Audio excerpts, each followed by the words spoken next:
To say I was dumbfounded would be the understatement of the century. I didn't know what to think. This was an entirely new experience for me, though I couldn't help but to think about what it would be like. If I took her up on her offer, wouldn't I be just like my wife? Wouldn't it be no different? Would this just be stooping to her level? My mind was back to 1,000,000 miles an hour. Crystal's hand caressing my thigh, and the two nymphs all but doing each other on stage were not helping the matter. "Well?" asked Crystal. "I don't know." I mumbled. "It sounds like heaven, but wouldn't it make me just like her?" "Nope. She F you over behind your back. You just got lucky that you found out.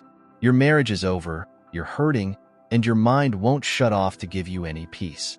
You need to relax and learn that you aren't the bad guy. It was her doing, not yours. Let us help you, please," she said, giving me a very yes look. "I have to go dance now. I'll come back when I'm done." She gave me a peck on the cheek and scurried off to the dressing room. Why did she have to wiggle that perfect ass when she knew I was looking? Damn it. I was left alone with my thoughts, my head swimming. I'd be lying if I said the offer wasn't appealing. What guy in his right mind would turn this down?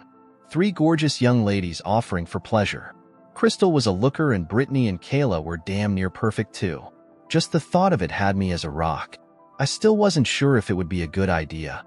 Crystal was announced as next on stage about the same time I saw her coming out of the dressing room.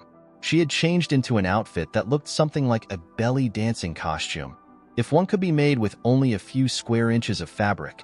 As she was climbing up onto the stage, her music started. It sounded something like a cross between Enya and Evanescence. The music was melodious and moving, but with a hard-driving undertone that was mesmerizing. The music may have been compelling, but Crystal could have awoken every dead pope and given them extremely impure thoughts. My God, could that girl move? I had seen some good dancers over the years, but she made them all look like second-year ballet students. Her body did things I didn't know were possible. She made everything look so damn sexy I wanted to go up on the stage and take her up on her offer. A bomb going off under my table couldn't have made me take my eyes off her. She didn't dance to the music. She became the music became her. There was no distinction. Every movement, every gesture, every last detail was in perfect harmony. She still had the same sexy little smirk on her face as when she left my table, and the entire time she was on the stage, she hardly took her eyes off me. It was as if she was looking straight into my soul and could read my every thought and desire. Her set ended much too quickly. She gave me a little wave and mouthed, "Just a minute," as she left the stage. That minute felt like an eternity. She returned to the table with the 2 nymphs in tow, and all of them had devious little grins. I suddenly felt like a specimen on display. The girls took seats around the table as Crystal introduced me to Brittany and Kayla.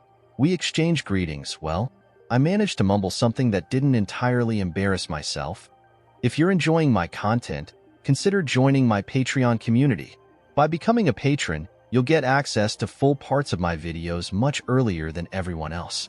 Plus, you'll be supporting me to create even more awesome content for you. Check out the link in the description to join now." I was still somewhere in orbit from watching Crystal dance. The 3 of them were gazing at me with questioning looks on their faces. It was a bit disconcerting to tell the truth. "What?" I asked, smiling, looking at each of them in turn. "Well, are you going to come over to our place later?" They all said in unison. I was speechless. I could not believe that just by talking to them for a few minutes that Crystal had convinced them to offer themselves. "I'm still thinking about it, ladies," I somehow managed to reply. "There's a lot more to this than just me having a good time." "We know," said Kayla. "Crystal gave us the condensed version. Just so you know, we all feel really bad for you and would love to give you a hand. I need to go give a table dance, but I'll be back later. This might help you decide." She stood in front of me and gave me a tight hug, but just as she started to pull away, her hand went to her tea, pulling it aside. I couldn't help but see. It was right there in my face. Right in front of me, just inches away, was one of the most beautiful I had ever seen. Not only could I see, her sweet smell was unmistakable. Once again, I was speechless. I looked over to see Crystal and Brittany sitting there giggling at my predicament. They both scooted their chairs closer, one on each side of me. I suddenly felt a hand on each thigh, both of them much higher than was normally acceptable. I was looking back and forth between them as I felt each one slide higher. It didn't take long for them to meet at my. What Kayla said is true, purred Brittany as she gave my C a gentle squeeze before letting go and hurrying off to a table where another customer was waving at her. Very nice, moaned Crystal in the other ear as she s my C through my jeans. We get off work in about an hour. I'll leave you to your thoughts and check back before we leave, she said, giving a not-so-gentle squeeze. She gave me another peck on the cheek before getting up and going to check on the other customers. I don't know what kept me from C right on the spot. Left alone with my thoughts, my mood didn't take long to turn dark again. Remembering my wife's infidelity this morning, I couldn't believe what she had done. I wouldn't have believed it was true if I hadn't seen it for myself. It was one thing to get drunk on vacation and end up in a compromising position. That could be forgiven with enough time. Gangbanging half a dozen garbage men in my own house when I was supposed to be at work was another thing entirely. I suddenly realized that it had to have taken some pre-planning. She had set it up to happen that particular day, at that particular time. It was not a sudden thing. This was way more than a fling brought on by a weak moment. The more I thought about it, the angrier I became, and the more determined I was to find out what was really going on. I wanted to know if this was a one-time thing, or something she did on a regular basis. Suddenly it dawned on me. Why the hell wasn't she at work herself? The thought that entered my mind with that revelation was too disturbing to think about, and was quickly pushed to the dark recesses of my mind. I looked at my watch and realized I only had a few hours before I was expected at home. I waved Crystal over to my table and told her I had some things to take care of and was going to take off, that I would think more about her offer and let her know tomorrow. I had the beginnings of a plan. My first stop was a large mall on the outskirts of town. One of the stores sold everything a wannabe spy would ever want. I was straightforward with the owner of the shop, telling him I suspected my wife of cheating, and that I wanted the best that technology could offer to wire my house for sound and video. I looked at what was available and chose several different styles of cameras for different areas of the house.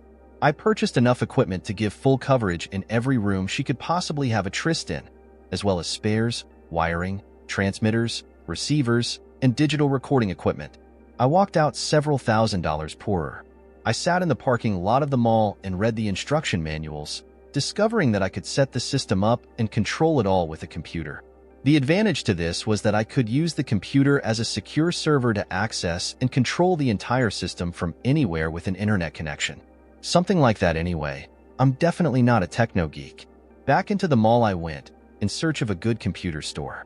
I found a small independent outlet a few doors down from the security and surveillance store I was in a short time before. Again, I was forthright with the clerk, telling him what was going on and what I expected the system to do. I told him I was no expert, so to make it simple for someone stupid, which would be me. Luckily, the shop had everything I needed in stock. The clerk was very patient and explained exactly how it all needed to be configured to work the way I wanted. I bought everything I needed, this time making 2 trips to get it all to the car. This had turned into a very expensive undertaking, but well worth every penny. I pulled everything out of its packaging and managed to stash it all in the trunk before I slowly began to drive home, my plan becoming clearer with every passing mile. I pulled into my street close enough to the same time I do every day to not arouse suspicion. Arriving home, I noticed that my wife's car was not in its usual place in the garage. I walked into the kitchen and found a note on the counter saying that she had gone out with friends for the evening and wouldn't be home until late. I had been wondering when I would get the chance to install the cameras and computer. This was the perfect chance. I brought each item into the house and installed them one at a time, just in case she came home early for some reason. I placed 3 cameras in the game room, covering every square inch of space. One was fixed, the other 2 were pan, tilt, and zoom capable. All the cameras were full color with sound. The amazing thing was that none of them were much bigger than the buttons on my shirt when installed properly. I made my way from room to room, installing and aiming the cameras as needed. I ended up with a few left over and put one in the office, not having intended to place one there originally. Another of the extras went at the front door, aimed outside. Installing the cameras was the easy part. Hiding the wiring, getting power to them, and placing the transmitters was a bit trickier. After several hours of work, the surveillance net, as the store owner had called it, was done. With good instructions and only a bit of cussing, I was able to hide the computer in a basement closet. Wiring the computer to the cameras and into the cable internet was relatively easy. I went back upstairs and fired up my laptop. It was time to test the system. To say I was surprised that everything worked as advertised would be a lie. Amazingly, that is exactly what happened. I was able to access the server and change from camera to camera. I could control the pan, tilt, and zoom for each one. With a little bit of practice, I could easily switch from room to room, view to view, split multiple cameras on one screen, and capture images. I was ready for whatever happened, anywhere in the house.